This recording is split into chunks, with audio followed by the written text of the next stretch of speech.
காவிரி நல்லதி பாயும் திரு கண்ணபுர கரசே ஏவரி செஞ்சிலை வளவார் ஆகவனிதாலேலோ மலையதனால் அணை கட்டி மதிலங்கை அடித்தவனே அலைகடலை கடைந்து அமரர்க்கு அமுதருடி செய்தவனே கலை வளவர் தாம் வாழும் திரு கண்ணபுர தரசே சிலை வளவா சேவகனே ஸ்ரீராமாதாலேலோ. இப்படி 10 பாடல்கள் ராமனுக்காக குலசேகர ஆழ்வார் ஒரு மிகப்பெரிய மன்னன் சக்கரவர்த்தி பாட்டு பாடும். எப்படி பாருங்க, அதாவது எல்லாவற்றையும் இழக்க வேண்டும், இழந்து நாம் பொருட்களை குவிப்பதில் நாம் என்று நினைத்துக் கொண்டிருக்கின்றோம். ஆனால் நம்முடைய பெரியவர்கள் இழப்பதைத்தான் மிகப்பெரிய பலம் என்று நினைத்துக் கொண்டிருக்கிறார்கள். நாம் எதையெல்லாம் இழக்கின்றோமோ, நாம் எதையெல்லாம் இந்த உலகத்தில் ஆசைகளை இழக்கின்றோமோ, பொருளை இழக்கின்றோமோ, நம்முடைய எல்லாவற்றையும், அதாவது நிர்வாணம் என்று சொல்கிறார்கள் பெரியவர்கள். கவிஞர் கண்ணதாசன் அழகாக சொல்வார், நிர்வாணம் என்றால் ஆடை இல்லாமல் இருப்பதல்ல நிர்வாணம். ஆடை இல்லாமல் இருந்தால் உடல் நிர்வாணம், ஆசை இல்லாமல் இருந்தால் உள்ளம் நிர்வாணம் என்று சொல்லுவோம். அப்ப ஆசை இல்லாமல் இருக்கும் பொழுது நாம் எல்லாவற்றையும் இழக்கும் பொழுது இறைவன் நமக்கு காட்சி கொடுக்கின்றோம் இல்லையா? அப்ப அதை இழப்பதற்கு நம்முடைய பெரியோர்கள் தயாராக இருந்தார்கள். உல்லாச நிராகுல சல்லாப வினோதனும் நீ அலையோ. யாரு? கந்தரனுமுதில அருணகிரி பெருமான் பாடுறார். உல்லாச நிராகுல சல்லாப வினோதனும் நீ அலையோ எல்லாம் மர என்னை இழந்த நலம் சொல்லாய் முருகா சுரபூபதியே என்று பாடுகிறார். யார் ஒருவர் தன்னை இழக்க தயாராக இருக்கிறார்களோ, யார் ஒருவர் தன் நலத்தை இழக்க தயாராக இருக்கிறார்களோ அவர்களுக்கு இறைவன் அவர்கள் குறிப்பிட்ட மாத்திரத்திலே வரக்கூடிய ஒரு மிகப்பெரிய ஒரு ஏற்பாட்டை நமக்கு செய்கிறான். என்ன நாம் செய்ய வேண்டியது? நம்முடைய தன்னலத்தை குறைத்துக் கொண்டு பொதுநலத்தில் ஈடுபடுவதோடு மட்டுமல்லாமல் அவனுடைய திருநாமத்தை சொல்ல வேண்டும். ஒரு நாள் பகவான் கிருஷ்ணர்கிட்ட அர்ஜுனன் கேட்கிறான், கிருஷ்ணா இந்த உலகத்திலே மிகப்பெரிய சிறந்த பக்தன் யாருன்னு கேட்கிறான். அர்ஜுனனுக்கு என்ன நினைப்புன்னா, கிருஷ்ணன் நம்மளைத்தான் சொல்லுவான், அர்ஜுனா உன்னை விட சிறந்த பக்தன் இந்த உலகத்துல யார் இருக்கா, நீ தான் சிறந்தவன் இந்த உலகத்துலன்னு சொல்லுவான்னு அர்ஜுனனுக்கு மனசுக்குள்ள ஒரு நினைப்பு. ஆனா சொல்லல கிருஷ்ணன். என்ன சொன்னான் கிருஷ்ணன்? பக்கத்து ஊரு ராஜா அப்படின்ட்டான் கிருஷ்ணன். என்ன கிருஷ்ணா இப்படி சொல்ற? உன்னுடைய நாமத்தை எப்பொழுதும் சொல்லிக்கிட்டே இருக்கிறேன், உன் பின்னாடியே அடங்கிட்டு இருக்கேன், நீ என்னை பத்தி இப்படி சொல்றிய, நான் உன்னுடைய பக்தன் இல்லையா அப்படின்னு கேட்கிறான் அர்ஜுனன். அப்போ கிருஷ்ணர் சொல்றாரு, சரி நான் வா உனக்கு காட்டுறேன்னு சொல்லி அவனை கூப்பிட்டு போறாரு அந்த ஊருக்கு. அந்த ராஜாவை பார்க்க போறாரு. அந்த ராஜா அழகா அரண்மையில சிம்மாசனத்துல உட்கார்ந்து இருக்கிறாரு. பக்கத்துல ராணி உட்கார்ந்து இருக்காங்க. ராணி பக்கத்துல 5 வயது பையன் இளவரசன் உட்கார்ந்து இருக்கான். இப்போ கிருஷ்ணனையும் அர்ஜுனனையும் பார்த்த மாத்திரத்திலேயே வெகு வேகமாக அந்த மன்னன் என்ன பண்றான், அரியணையை விட்டு இறங்கி ஓடி பகவான் கிருஷ்ணருடைய காலில் விழுந்து சாஷ்டாங்கமா விழுந்து வணங்குறான். வந்துட்டு அரியணையில உட்கார வேண்டும், அமர வேண்டும் என்று கிருஷ்ணனை கொண்டு போய் அரியணையில உட்கார வைக்கிறான். உட்கார வச்சுட்டு இப்ப கிருஷ்ணர் கேட்கிறாரு மன்னனை பார்த்து, எனக்கு கொஞ்சம் பொருள் வேண்டும், எனக்கு சில பொருட்கள் தேவைப்படுகின்றது, அது பொருள் வேண்டி உன்னிடம் நான் வந்தேன் என்று சொல்கின்றார். இப்போ அந்த ராஜா சொல்றாங்க, தருகிறேன்னு சொல்லல. தருகிறேன்னு சொன்னா என்ன அர்த்தம்? அந்த பொருள் மேல எனக்கு இன்னும் பற்று இருக்குன்னு அர்த்தம். அது ஏன் பொருள்னு அர்த்தம். ஏதாவது நீங்க என்கிட்ட கேட்கறீங்கன்னா தாரேன் அப்படின்னு சொன்னா அர்த்தம் ஏன் பொருள், அது அந்த பொருள் மேல எனக்கு உரிமை இருக்குன்னு அர்த்தம். மன்னன் சொல்லியிருக்கா, கண்ணா என்ன நீ என்கிட்ட கேட்கிற, எல்லாம் உன்னுடையது, உன்னுடைய திருவுள்ளம், உனக்கு என்ன தேவையோ நீ எடுத்துக்கொள், நீ போட்ட பிச்சையில் நான் வாழ்ந்து கொண்டிருக்கிறேன், நீ என்னிடம் யாசனம் கேட்கிறாயே, உனக்கு என்ன தேவையோ உன்னுடைய விருப்பம் என்று சொன்னான். பகவான் அர்ஜுனன் பார்த்துக்கிட்டே இருக்கிறான். பகவான் கிருஷ்ணர் அவனை பார்த்து சொல்றாரு, மன்னனை பார்த்து, எனக்கு வேற ஒண்ணு வேண்டாம், 5 வயது பையன் எனக்கு வேண்டும், எடுத்துக்கோ. 5 வயது பையன் வேண்டும்னு அவன் நினைச்சிருக்கா, எதுக்கோ என்னத்துக்கு கேட்கறான்னு தெரியல, எடுத்துக்கோ அப்படின்னு இருக்கான். கிருஷ்ணன் சொல்லிக்காருங்க, வா நான் சொல்றத முதல்ல கேளு, எப்படி வேணும் தெரியுமா உன் பையனுக்கு? இந்த குழந்தையை உன்னுடைய மனைவியாக இருக்கக்கூடிய ராணி பிடித்துக் கொள்ள வேண்டும், நீ உடைவாளால் அவனை சரியாக 2 பாதியாக வெட்டி வரப்பகுதியை எனக்கு தர வேண்டும் கேட்டான். யாரா கேட்பாங்க அந்த மாதிரி? அர்ஜுனா ஆடி போயிட்டான். கிருஷ்ணா என்ன உன்னுடைய விளையாட்டுக்கு ஒரு வரவே இல்லையா? 5 வயது குழந்தையை பார்த்து ஒரு குலத்துக்கு ஒரு மைந்தன், பெரிய புராணத்தை சொல்றாரு இல்லையா சேக்கலாரு, ஒரு குலத்துக்கு ஒரு மைந்தனா இருக்கக்கூடிய அந்த ஒரு குழந்தையை நீ வந்து சரிபாதியே வெட்டி வலப்புறத்தை கேட்கிறிய என்ன இப்படின்னு எனக்கு வேணும் அப்படின்னு ராஜா கொஞ்சம் கூட அசரல. இப்படி கேட்டாலே வருத்தப்படல. எடுத்துக்கோ, தாராளமா எடுத்துக்கோ அப்படின்னு. இப்ப அந்த குழந்தையை தாய் பிடிக்கிறார். தந்தை உடைவாளால வெட்ட போறாரு. வெட்ட போகும்போது சொல்றாப்புல, அதுக்கு முன்னாடி கிருஷ்ணன் ஒரு உத்தரவு வேற போடுறாங்க, நீங்க 2 பேரும் குழந்தைய வெட்டி கொடுக்கணும். குழந்தைய வெட்டி கொடுக்கும் போது யாரு கண்ணிலையும் கண்ணீர் வரக்கூடாது, யாரும் வருத்தப்படக்கூடாது, சந்தோஷமான முறையில் அந்த குழந்தைய நீங்க எனக்கு வெட்டி கொடுக்கணும்னு சொல்றோம். சரி, இப்ப அந்த குழந்தைய வெட்ட போறாங்க. அந்த குழந்தைய வலப்பகுதியை தானே கேட்டுருக்காரு. இப்ப அந்த பையனுடைய குழந்தையுடைய இடப்பகுதி கண்ணுல இருந்து கண்ணீர் வருது, ஒரு குடி கண்ணீர் வருது. இப்ப கிருஷ்ணன் பார்த்துட்டான், நிறுத்துன்றுதான். நான் என்ன சொன்னேன், குழந்தையை வெட்டி கொடுக்கும் போது உங்க 3 பேரும் சந்தோஷமான முறையில் அந்த குழந்தையை வெட்டி கொடுக்கணும், யாரும் வருத்தப்படக்கூடாதுன்னு சொன்னல. அந்த குழந்தையை பாரு, இடது கண்ணுல இருந்து கண்ணீர் வருது, அவன் அழுகிறான். உடனே கிருஷ்ணன் அந்த குழந்தையை பார்த்து கேட்டான், குழந்தையே யாரு அழுதாலும் 2 கண்ணிலும் இருந்து கண்ணீர் வரும், ஏன் உனக்கு இடக்கண்ணில் இருந்து மட்டும் கண்ணீர் வருகிறது கேட்டான். அந்த குழந்தை சொன்னதான், 5 வயது குழந்தையை பேசுனா, கிருஷ்ணா நான் பிறந்த நாள் முதலாக இந்த உடம்பை, இந்த 5 வயது உடம்பை கிருஷ்ணார்ப்பணம் கிருஷ்ணார்ப்பணம் கிருஷ்ணார்ப்பணம் என்று சொல்லி வளர்த்திருக்கிறேன். உனக்காக இந்த உடம்பு என்று நான் சொல்லி வளர்த்திருக்கிறேன். நான் சாப்பிடும் போது கூட கிருஷ்ணார்ப்பணம் என்று சாப்பிடுவேன், நான் குளிக்கும் போது கூட கிருஷ்ணார்ப்பணம் என்று குளிப்பேன், நான் பள்ளிக்கு செல்லும் போது கூட உன்னுடைய திருநாமத்தை சொல்லிவிட்டு செல்வேன். இப்படி உன்னுடைய திருநாமத்தையே சொல்லி சொல்லி வளர்ந்த நான் இன்று நீ வலப்பகுதியை மட்டும் கேட்கின்றாயே, இடப்பகுதி என்ன பாவம் செய்தது? நீ இடப்பகுதியை சேர்த்து கேட்கறிய, வலப்பகுதியை மட்டும் கேட்கிறிய, இடப்பகுதி என்ன பாவம் செய்தது? அதை நினைத்தேன், அழுதேன் என்று அந்த குழந்தை சொன்னாங்க. அப்போ ஒரு குழந்தை, நாம பக்தி பக்தின்னு சொல்லிட்டு இருக்கிறோம், குழந்தைய பாருங்க, ஒரு 5 வயது குழந்தை, அந்த குழந்தைக்கு எவ்வளவு பெரிய பக்தி பாருங்க.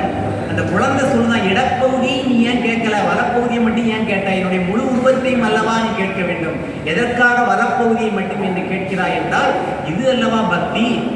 அந்த பக்தி அப்ப அந்த நாம சொல்லிக்கிட்டு இருக்கோம், நாம கோயிலுக்கு போறோம், நான் அந்த கோயிலுக்கு போறேன், நான் அந்த கோயிலுக்கு போறேன், எல்லாம் நாம சொல்லிக்கிட்டு இருக்கோம் இல்லையா? ஆனா அந்த குழந்தை எப்படி, சிறு வயதிலே அந்த குழந்தைக்கு எங்கிருந்து ஞானம் வந்தது? கருவிலே திருவாவதுன்னு சொல்லுவாங்க இல்லையா, அதுதான்.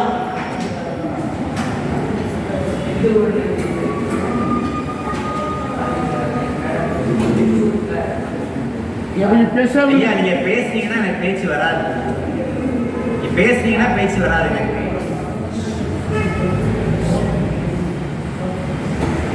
நான் எந்த குறிப்பும் கையில வைக்காம பேசுறேன், அதுவா வந்தா தான் உண்டு, நான் மைண்ட்ல வச்சுலாம் பேசல. நீங்க பேசுனீங்கன்னா எனக்கு எங்க உண்டுன்னு தெரியாது.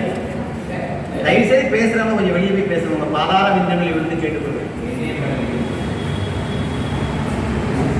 நாம கோயிலுக்கு போறோம், நான் அந்த கோயிலுக்கு போறேன், நான் அந்த கோயிலுக்கு போறேன், நான் அபிஷேகம் பண்றேன், ஆராதனை பண்ணுறேன் என்று நான் செய்ததெல்லாம் சொல்லிக் கொண்டிருக்கிறோம்.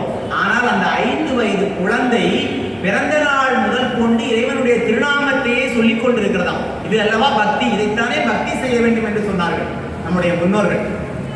நாம் ஏதோ பிறந்து விட்டோம், ஏதோ வளர்ந்து விட்டோம், ஏதோ வாழ்கிறோம், ஏதோ பிறந்தால் போதும், நம்மளை வெந்தரை தின்று விதி வந்தால் சாவுவோம் என்று நாம் நினைத்து நம் வாழ்க்கையை கொண்டு சென்று கொண்டிருக்கின்றோம். ஆனால் மனிதனாக பிறந்த ஒவ்வொருவரும் தான் யாக்கை எடுத்ததனுடைய பலன் என்ன, இந்த நோக்கம், இந்த பிறவியினுடைய நோக்கம் என்ன என்பதை உணர்ந்தால் மட்டுமே நாம் இறைவனுடைய நாமத்தை சொல்ல முடியும்.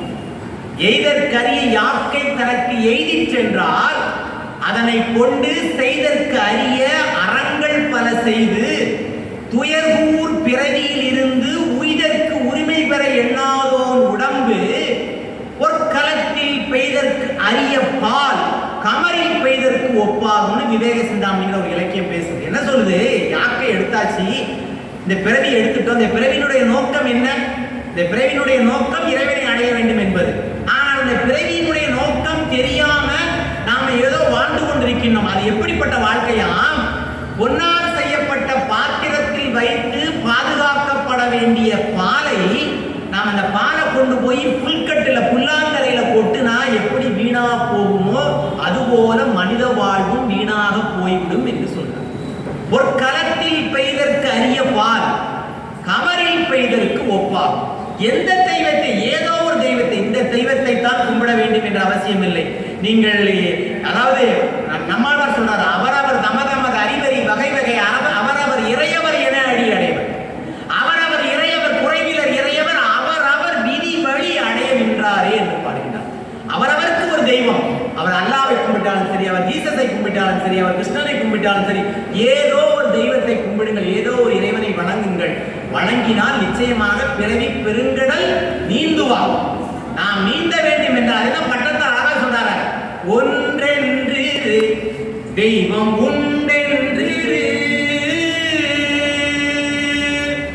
ஒன்றென்று தெய்வம் உண்டென்று, உயர் செல்வமெல்லாம் அன்றென்று, உயர் செல்வமெல்லாம் அன்றென்று, ஒன்றென்று தெய்வம் உண்டென்று,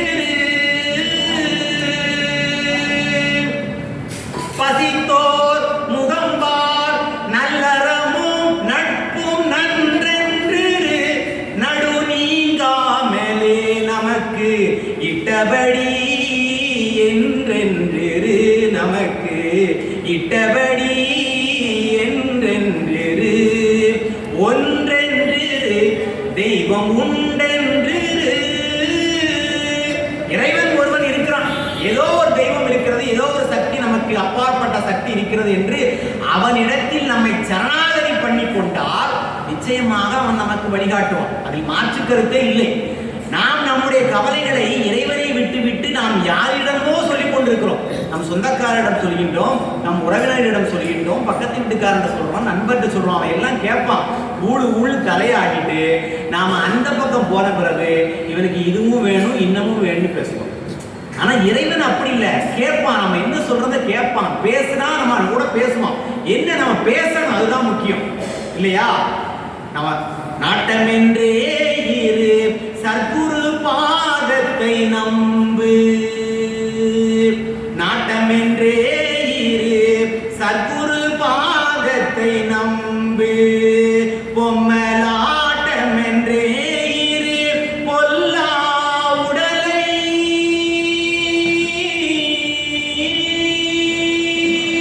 பொம்மலாட்டமென்றே இரு பொல்லா உடலை, அடர்ந்த சந்தை கூட்டமென்றே இரு சுற்றத்தை, அடர்ந்த சந்தை கூட்டமென்றே இரு வாழ்வை, குடந்தமிழ் நீர் ஓட்டமென்றே இரு மனமே உனக்கு உபதேசம் இதே. என்ன சொல்றாரு? சுற்றங்களையும் சொந்தக்காரனையும் பார்த்து என்ன சொல்றாரு? அடர்ந்த சந்தை கூட்டம்ங்கிற. கையில காசு இருந்தா வருவான், இல்லாட்டி பானையிலே சோறு இருந்தால் பூனைகளும் சொந்தமட. சோதனையை பங்கு போட்டால் சொந்தமில்லை பந்தமில்லை. ஒரு 10 லட்ச ரூபா கடன் இருக்கு நமக்கு, பேங்க்ல இருந்து டெய்லி நோட்டீஸா வந்துட்டு இருக்கு. டெய்லி நம்ம வீட்டுக்கு ஒருத்தர் வராரு, வந்து நம்ம வீட்டுல இருந்து காபி குடிச்சிட்டு போறாரு, நம்மகிட்ட பேசுறாரு வைக்கிறாரு. நம்மளுடைய பிரச்சனை அவருக்கு தெரியல.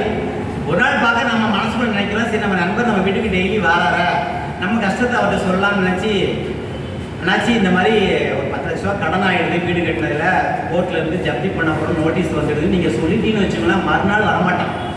தினம் தினம் வந்து கொண்டு இருந்தவன் மறுநாள் வரமாட்டான். ஏன்னா நம்மகிட்ட கடன் கேட்டு பயம். ஆனா இறைவன் அப்படி அல்ல. இறைவனை அதனால நம்பினார் கெடுவதில்லை, நாளும் அதை தீர்ப்புனார். ஒரு அரசன் நகர்வலம் வருவதற்காக போறான், நகர்வலம் வருவதற்காக வெளியில போறான். அங்க ஒரு வீட்டுல ஒரு மனைவியும் கணவன் பேசி கொண்டிருக்கிறார்கள். இந்த மனைவி சொல்றா கணவனை பார்த்து, ஐயா நம்ம எவ்வளவு கஷ்டப்பட்டு உழைக்கிறோம், ஆனா தினம் தினம் இந்த பருக்கையை தேட வேண்டியிருக்கு தண்ணியில, வயிறார நம்மளால சாப்பிட முடியல, நம்முடைய ஏழ்மை இப்படி இருக்கு, பருக்கையை தேட வேண்டியிருக்கியா, நம்மளால என்ன பண்ண சொல்ற அப்படின்னு கேட்கிறாங்க அந்த அம்மா. அதுக்கு அவன் சொல்றான், கவலைப்படாத சிவபெருமான் பார்த்துக்குவான் அப்படிங்கிற. சரி, அதாவது மன்னன் காதில் விடுது. அடுத்த வீட்டுக்கு போறாங்க. அடுத்த வீட்லயும் அங்க ஒரு கணவன் மனைவி பேசிட்டு இருக்காங்க. விடிய விடிய காலையிலேருந்து சாயந்தரம் வரைக்கும் முதுகலும் போடிய பாடுபடுறோம். ஆனா முழு வயது பாட்டு பத்த மாட்டாங்கப்பா, சாப்பாடு கிடைக்க மாட்டாங்க, என்ன பண்ணுவானே என்ன பண்ணலாம்னு கேட்கும்போது அந்த வீட்டுக்காரன் சொல்றான், கவலைப்படாத எல்லாம் ராஜா பார்த்துக்குவார் அப்படின்னு. இந்த ராஜா காதில் வாங்கிடுறாரு. மறுநாள் காலையில அரசவையை கூட்டி மந்திரிகிட்ட கேட்கிறாரு, இப்படி 2 பேரும் சொன்னாங்க, 2 குடும்பத்தில் உள்ளவங்க யார் சொன்னது கரெக்டுன்னு கேட்கிறாரு. மந்திரிக்கு அழகு வரும் பொருள் உரைத்தல் இல்லையா? மந்திரி சொன்னா, யார் சிவபெருமான் பார்த்துக்கிறான்னு சொன்னானோ அதுதான் சாமி கரெக்டுன்னு சொல்லிடலாம். இப்போ மன்னன் கோவம் வந்தது, அட போயா, ஏன்னா நம்ம தான் நம்மளுடைய தவறுகளை ஒத்துக்கொள்ளவே மாட்டோமே. உடனே மன்னன் என்ன சொல்றான், அந்த 2 பேரையும் கூட்டு வர சொல்றோம். அந்த 2 பேரையும் கூட்டு வந்து என்ன பண்றாங்க, அவங்க நினைக்கிறாங்க இப்போ ராஜாவே நம்ம கூட்டுற சொல்லியிருக்காரு, ஏதோ மிகப்பெரிய பரிசு கொடுக்க போறாருன்னு நினைச்சிட்டு வர்றாங்க. இப்போ அந்த மன்னன், அதாவது நம்முடைய மன்னன் பார்த்துக்குவான்னு சொன்னான் பார்த்தீங்களா, அரசன் பார்த்துக்குவான்னு சொன்னான் பார்த்தீங்களா, அவனுக்கு என்ன பண்ணுறான் அந்த மன்னன், அவன் வர்றதுக்கு முன்னாடியே நல்லா ஒரு பெரிய பூசணிக்காய் எடுத்து நல்லா ஒரு அளவுக்கு ஒரு ஓட்டையை போட்டு அதில் உள்ள விதையெல்லாம் கீழே தட்டிட்டு அதில் நல்ல தங்க காசாக உள்ளே போட்டு நல்லா மூடி அவனுக்கு உள்ள காசு இருக்குன்னு சொல்லாமல் அவன் அந்த பூசணிக்காய் எடுத்து கொடுத்துட்றான், இதை வச்சுக்கன்னு சொல்லி. அவன் பார்க்குறான், போயும் இந்த பிச்சைக்காரன் நம்மளை கூப்பிட்டு ஒரு பூசணிக்காயை கொடுக்குறது தான் கூப்பிட்டானா, ராஜா கூப்பிட்டுருக்கான், ஏதாவது நமக்கு நிறைய பொருள் கொடுப்பான்னு நினச்சான். போய் ஒரு பூசணிக்காயை கொடுத்தான்னு சொல்லிட்டு வாங்கிட்டு போகிறான். இந்த சிவபெருமான் பார்த்துக்குவான்னு சொன்னான் பார்த்தீங்களா, அவனை கூப்பிட்றான். அவனை கூப்பிட்டு இந்தா உனக்கு ஒரு 10 ரூபா வச்சுக்கணும்னு சொல்லி அவன்கிட்ட 10 ரூபா காசை கொடுக்குறான். அவனும் மனசு வருத்தப்பட்டு, நம்ம இன்னைக்கு ராஜா கூப்பிட்டுருக்காரு, ஏதோ பொருள் தர போறான்னு நினைச்சோம், உங்களுடைய கஷ்டங்கள்லாம் நீங்க தீர்ந்துன்னு நினைச்சோம். ஆனா போய் பிச்சைக்காரன் 10 ரூபாயை கொடுத்துட்டான்னு இந்த 10 ரூபாயை வாங்கிட்டு போறான். இந்த மன்னன் பார்த்துக்குவான்னு சொன்னவன் இந்த கையில வாங்கினான் பார்த்தீங்களா அந்த பூசணிக்காயை, இந்த பூசணிக்காயை கொண்டு போய் பூசணிக்காயை வச்சு நம்ம என்ன பண்ண போறோம், வீட்டில் சோறு பொங்கவே நம்மகிட்ட வழி இல்லை, பூசணிக்காயை வச்சு நம்ம என்ன பண்ண போறோம், போற இடத்துல ஒரு பெட்டி கடையில் கொடுத்து 10 ரூபாயை வாங்கிட்டு போயிட்டோம். 10 ரூபாய் கையில வாங்கிட்டு பெட்டிகளில் பூசணிக்காயை கொடுத்து போயிட்டோம். இப்ப அந்த கடவுளியா சிவபெருமான் பார்த்துட்டான்னு சொன்னவன் வாரான். அவன் வந்து பார்த்தான், வீட்டில் அவர் வரும்போதே அந்த அம்மா சொல்லிவிட்டாங்க, நீங்க மன்னனை பார்த்து வரும்போது மன்னன் நிறைய காசு கொடுப்பான், பார்த்து வரும்போது வீட்டுக்கு தேவையான காய்கறி மளிகை ஜாமான்லாம் வாங்கிட்டு வான்னு அந்த அம்மா சொல்லி விட்டாங்க. இவனுக்கு கையில 10 ரூபா தான் இருக்குது, என்ன பண்ணன்னு தெரியல, கடையில கொண்டு போய் கொடுத்து 10 ரூபாய் கொடுத்து இந்த பூசணிக்காய் வாங்கிட்டு போயிட்டான்.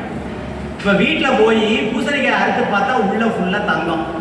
அப்ப இறைவன் யாரை நம்புறானோ அவனுக்கு எந்த ரூபத்திலேயாவது செய்வான். இது கதையா இருக்கலாம், இது நடந்துதா, இது கதையா, இது இட்டுக்கதையாங்கிறது நம்முடைய அதை பத்தி யோசிக்க வேண்டாம். ஆனா அந்த இட்டுக்கதை சொல்லக்கூடிய தாற்பயம் என்ன, இறைவனை நம்பினால் எந்த வழியிலேயாவது ஏதாவது உபகாரத்தை கொண்டு வந்து நமக்கு சேர்ப்பான், அதுல மாற்று கருத்தே இல்லை. நீங்க குசேல சரித்திரம் படிச்சீங்கன்னா தெரியும், ஒண்ணுமே கிடையாது, 27 பிள்ளைகள், 27 நட்சத்திரம் மாதிரி 27 பிள்ளைகள் அவருக்கு. அவர் கிருஷ்ணனை பார்க்க போக மாட்டாங்க. ஆனா அவருடைய மனைவி சுசீலை போய் சொல்றாங்க, நீ போயிட்டு வாயா, நீ போய் கிருஷ்ணனை பாடு, உனக்கு எப்படியா நிச்சயம் உதவி செய்வார். அவர் சொல்றாரு, நான் உதவி கேட்டு போக மாட்டேன், எந்த பிரதிபலனையும் எதிர்பார்த்து நான் போக மாட்டேன். என்னுடைய நண்பர், அவருக்கு பேரு குசேலர்னா அவரோட உண்மையான பேரு ஸ்வேதாம்பரன், ஸ்வேதாரண்யன்னு பேரு. ஏன்னா குசேலர்னா கிழிந்த ஆடைகளை அணிந்து கொண்டவர் என்று பொருள். அவர் எப்பொழுதும் கந்த துணியை தான் அணிஞ்சிருப்பார்.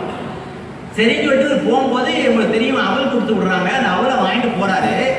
இந்த மாதிரி குசேலர் வந்திருக்கிறான்னு சொன்ன மாத்திரத்திலேயே அங்க அழகா அங்க அப்படி படுத்து கிடக்கிறாரு, அரியணையில படுத்துக்கிறாரு. பாமா ருக்மணி இருக்கிறாங்க, ஒரு பக்கம் காலை பிடிச்சிக்கிட்டு இருக்காங்க, பக்கத்துல இருந்து தோழி பெண்கள் எல்லாம் கவரி வீசிக்கிட்டு இருக்காங்க. உங்க கூட படிச்சவரா பாலிய கால சிநேகிதனா குசேலர்னு சொல்றான், வந்திருக்கிறான்னு சொன்ன மாத்திரத்திலேயே கண்ணன் அவன் எப்படி வந்தானா, தாயது வருகை கேட்டு தனி இளம் குழவி கொண்டுன்னு பாடுறாரு குசேல பாக்கியானத்துல.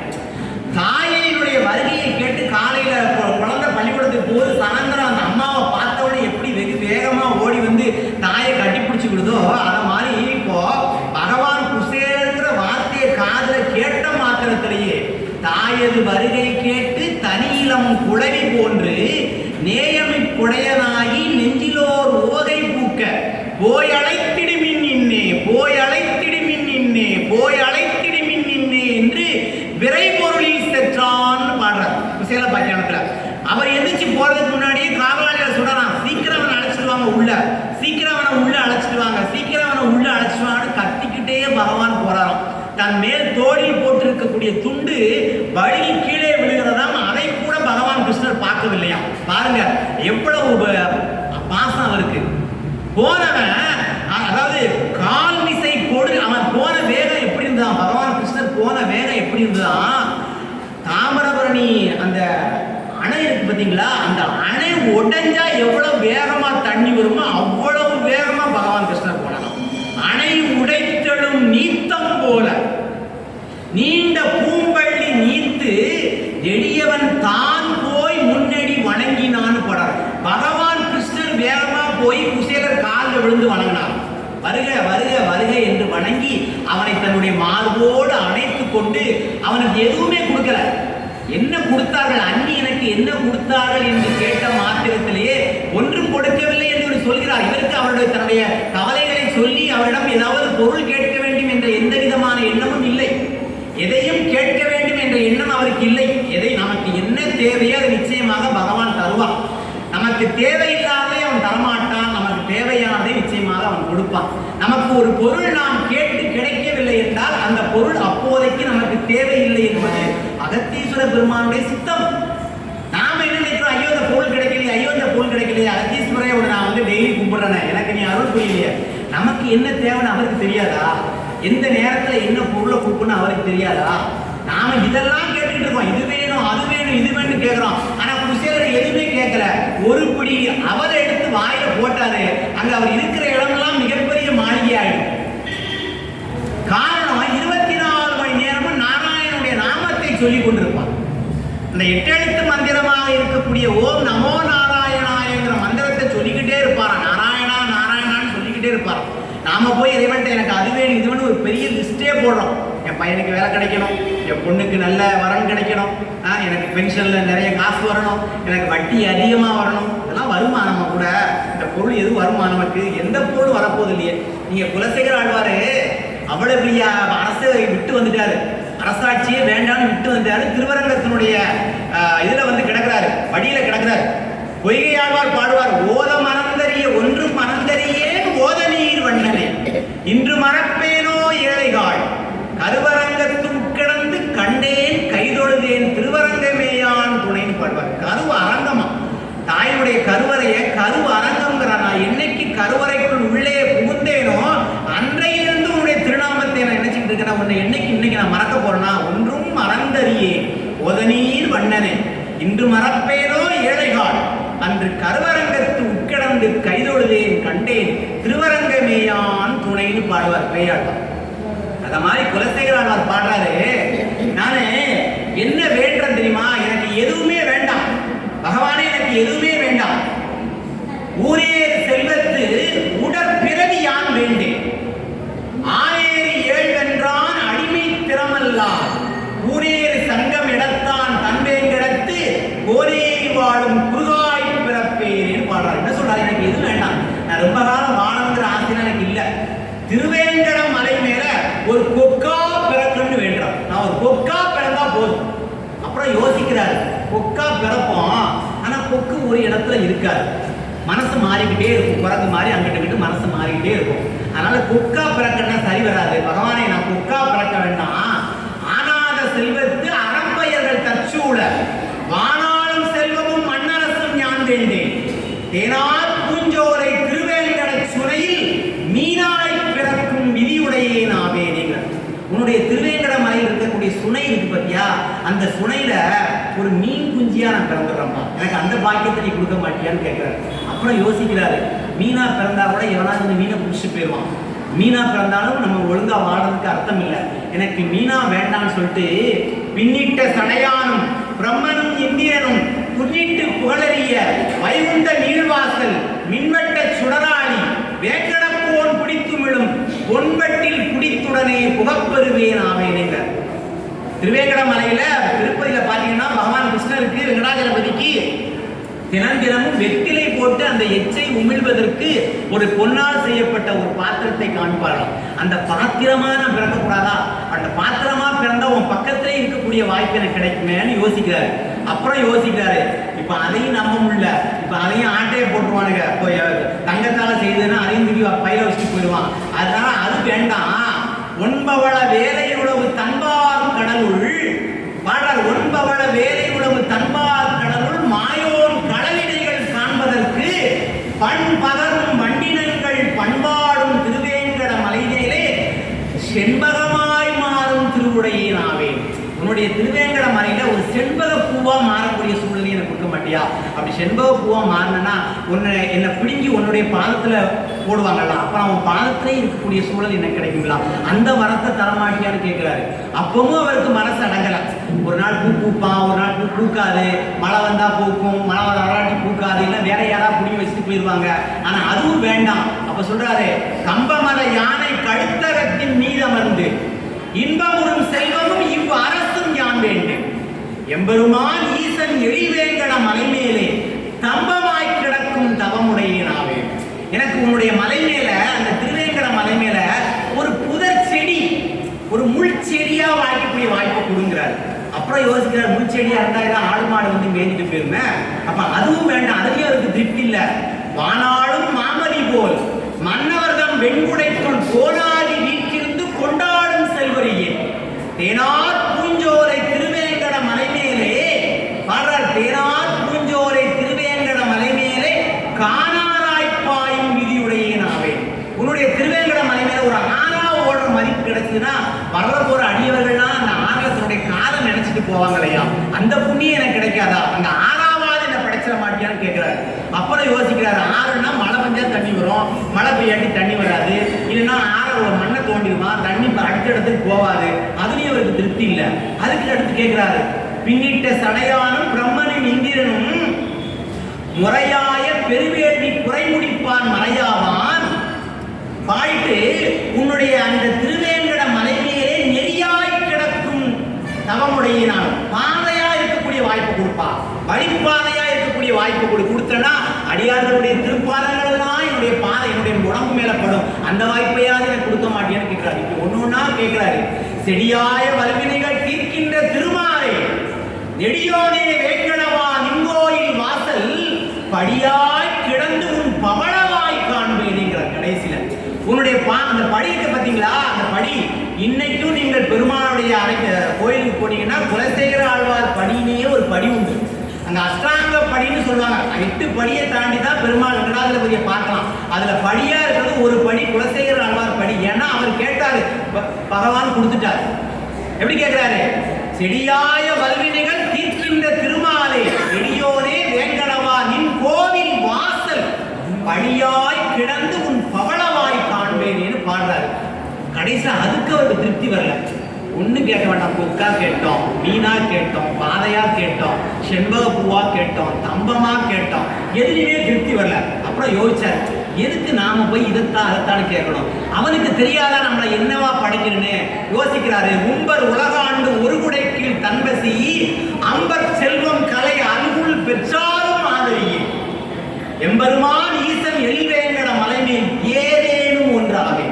எதையாவது ஒரு படையாயின, நீ என்ன படைக்கணுமோ படைச்சிக்க, ஆனா எங்க படைக்கணும்? திருப்பதி மலை மேல நாம் படைக்கணும். ஏதாவது நாள் இதை படைத்துக் போல் திருவேங்கட மலை மேலே நான் பிறக்க வேண்டும் என்று கேட்கிறார் என்றால் எப்பேற்பட்ட பெரிய அருளுடையவர்களால் வாழ்ந்திருக்கிறார், நாமத்தை சொல்லியிருக்கிறார். நீங்கள் தொண்டரடி பொடியாளரை எடுத்துக்கொள்ளுங்கள், பத்தினி ஆழ்வார் என்று பெயர் அவர். ஏன் தெரியுமா? அவர் திருவரங்க பெருமானை தவிர வேறு எந்த பெருமானையும் பாட மாட்டார். அகலகில்லே எம்மிரையே அண்டலந்தேல் மங்கையுரை மார்பா நிகரில் புகழாய் உலகம் மூன்றுடையாய் எமை ஆழ்வோனை நிகரில் அமர் முனிக்கணங்கள் ஏற்றும் திருவேங்கடமுடையானே புகழந்திலா அடியே நின் அடிக்கீழ் புகுந்து அமர்ந்தேனே. எனக்கு எந்த புகழ் வேண்டாம், உன் அடியின் கீழ் அமர வேண்டும். ஊரில்லை காணி இல்லை உறவு மற்றொன்றும் இல்லை, பாரிலே நின் பாதம் மூலம் பற்றிலேன் பரமமூர்த்தி காரிருள் வண்ணனே எம் கண்ணனே கதறுகின்றேன் ஆருடர் கடைகள் நம்மா அனங்கமா நகருளாங்க. எனக்கு யார் இல்லப்பா, எனக்கு எந்த உச்சாரை ஆண் வேண்டேன், ஊர் வேண்டேன், பேர் வேண்டேன், கற்றாரை ஆண் வேண்டேன், கற்பனவும் இனியமை உச்சார தமந்துரையும் கூத்தா உன் குறைகளுக்கே கற்றாவின் மனம் போல கசிந்துருக வேண்டுவேன் பாடுறாரு மணிவாசகர். ஊரில்லை காணி இல்லைன்னு தொண்டரடி பொடியாழ்வார் பாடுறாரு, பட்டத்தடிகள் பாடுறாரு. ஊரும் சதமல்ல, உற்றார் சதமல்ல, உற்று பெற்ற பேரும் சதமல்ல, பெண்டீர் சதமல்ல, பிள்ளைகளும் சீரும் சதமல்ல, செல்வம் சதமல்ல, தேசத்திலே யாரும் சதமல்ல, நின் தாழ் சதம். எனக்கு என்னுடைய பாதங்கள் ஒன்றே போதும். பகவான் கிருஷ்ணன் என்ன சொல்றாரு? நீ செய்யக்கூடிய அத்தனை தர்மங்களையும் விட்டுவிடு. சர்வ தர்மான் பரித்யஜ்ய ஏகம் சரணம் ரஜ அகம் சர்வ பாப்பேபியோ மோசே சுவாமி மாசுச. பகவத்கீதை சொல்லுது, உன்னுடைய எல்லா தர்மங்களையும் விட்டு விட்டு என்னிடம் சரணடை, உன்னை நான் காப்பாற்றுவேன். நீ சொல்ல வேண்டியது ஒன்னே ஒண்ணுதான், என்னுடைய நாமத்தை சொல், நான் உனக்கு எல்லாவற்றையும் தருகிறேன் என்று சொல்கின்றார். அதைத்தான் நம்முடைய தொண்டரடி பொழுவா சொல்றாங்க, பச்சைமா மலைபோல் மேனி பவளவாய் கமலச் செங்கல் அச்சுதா அமரேறி ஆயிரம் கொழுந்தே என்னும் இச்சுவை தவிர யான் போய் இந்திரலோகம் ஆளும் அச்சுவை